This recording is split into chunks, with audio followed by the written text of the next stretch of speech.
साफ चैंपियनशिप 2026 के groups out हो चुके हैं। जी हाँ, साफ चैंपियनशिप जो कि 2026 के एंड पे नवंबर 4 से 17 तक खेली जाएगी। अभी इस पर डिटेल में बात करते हैं ग्रुप्स के बारे में, और बहुत सी चीज़ें हैं, ट्रांसफर्स भी हम डिस्कस करेंगे इस वीडियो में। सो मेक श्योर लाइक ज़रूर करो, वीडियो को सब्सक्राइब करो, एंड आज की वीडियो शुरू करते हैं। सो भाई लोग, दो ग्रुप्स जो हैं साफ चैंपियनशिप 2026 के आ चुके हैं सामने।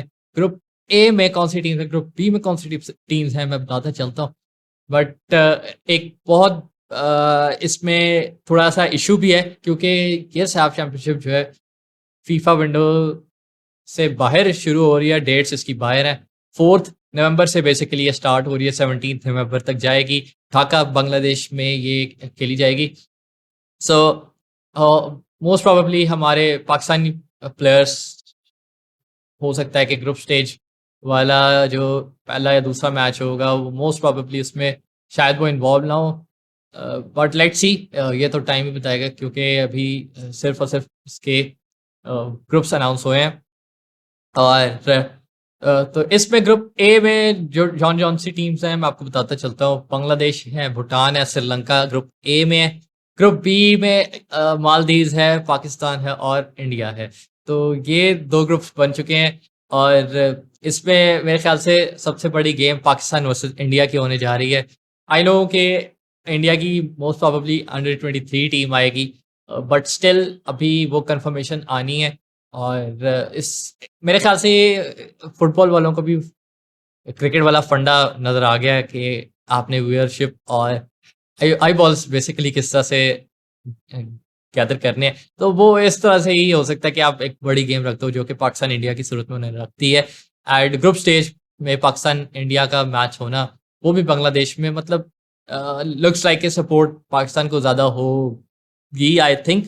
मुझे ऐसा फील होता है, क्योंकि बांग्लादेशी फैंस ऑब्वियसली पाकिस्तानियों को थोड़ा सपोर्ट करते हुए नज़र आते हैं। सो लुक्स लाइक कि ऐसा हो सकता है, क्योंकि ये बांग्लादेश में गेम हो रही है।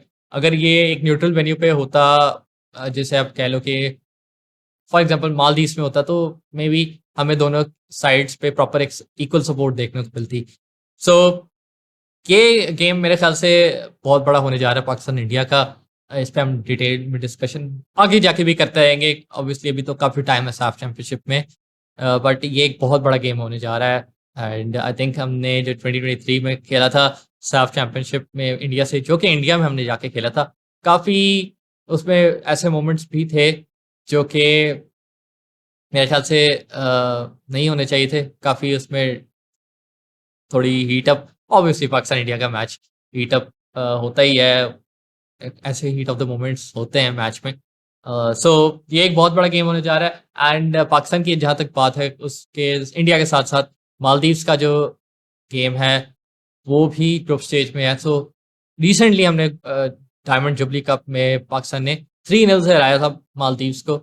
सो आई थिंक उस लिहाज से अगर देखा जाए तो ये गेम एक विनेबल गेम होना चाहिए। इसमें कोई एक्सक्यूज नहीं है अगर आप ड्रॉ करते हैं या हारते हैं, अल्लाह ना करे अनफॉर्चुनेटली।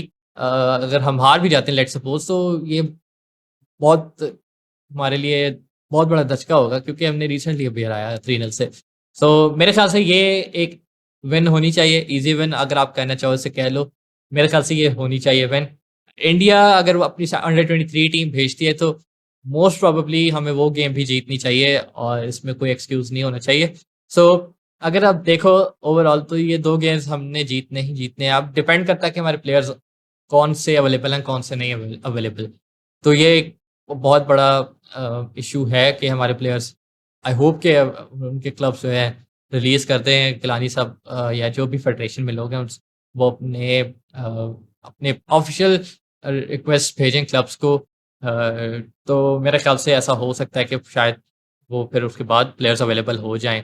तो ये तो मेरे ख्याल से दोनों गेम्स अगर हमारे प्लेयर्स अवेलेबल होते हैं तो 100% हमें जीतना चाहिए। और हमें ऐसा है कि क्योंकि ऑब्वियसली यार 2 गेम्स जो है आपने खेलने ग्रुप स्टेज में, और आपने उसके बाद सेमीज़ और फिर फाइनल पे चले जाना है। तो मैं यही कहूँगा कि बांग्लादेश को आपने सेमीफाइनल में अवॉइड करना है। बांग्लादेश को जितना आप अवॉइड कर सकते हो टूर्नामेंट में उतना आपने करना है। तो आपको फर्स्ट पे फिनिश करना ही होगा इस ग्रुप में। तो ये थी ऑल अबाउट साफ 2026।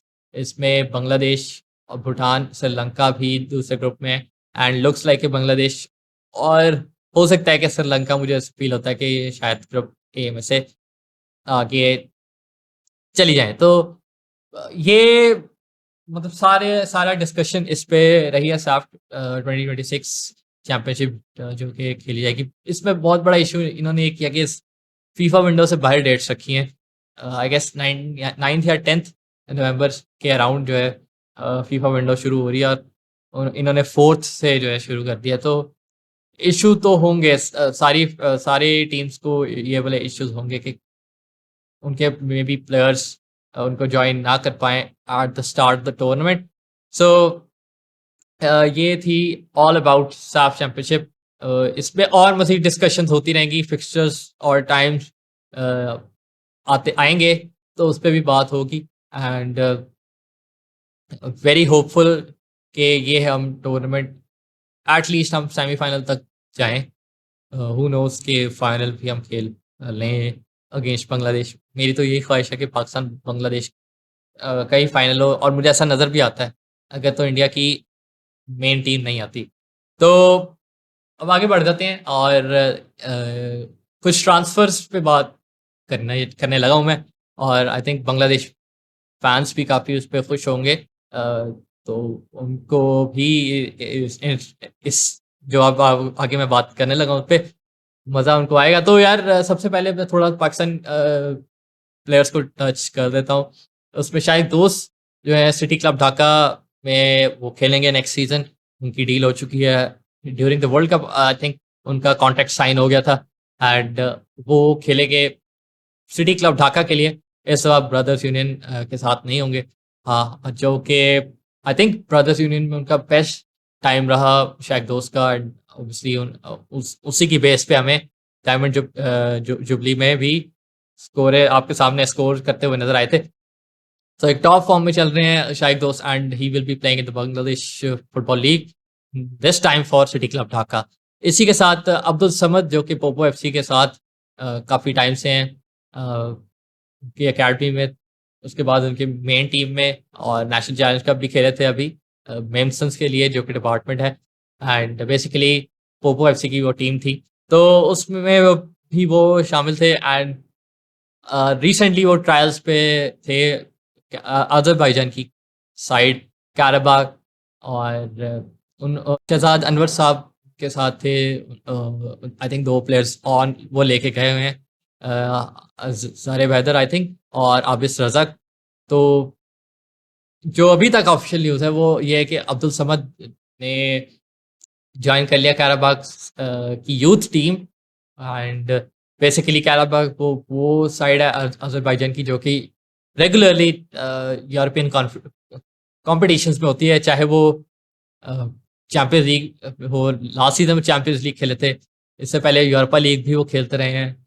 दिस टाइम वो कॉन्फ्रेंस लीग के क्वालिफायर्स खेल रहे। तो एक कंसिस्टेंटली आप कह लो रेगुलर यूरोपियन साइड है काराबाग और एक बहुत बड़ी खबर है आई थिंक ये सारे पाकिस्तानी फुटबॉल लवर्स के लिए, फैंस के लिए और जो भी इनके मतलब सपोर्ट कर रहे हैं पाकिस्तान फुटबॉल को, उनमें काम करें। स्पेशली जैसा कि मैं बात कर रहा था कि शहजाद अनवर साहब को बहुत ज़्यादा मुबारकबाद है इस काम के लिए।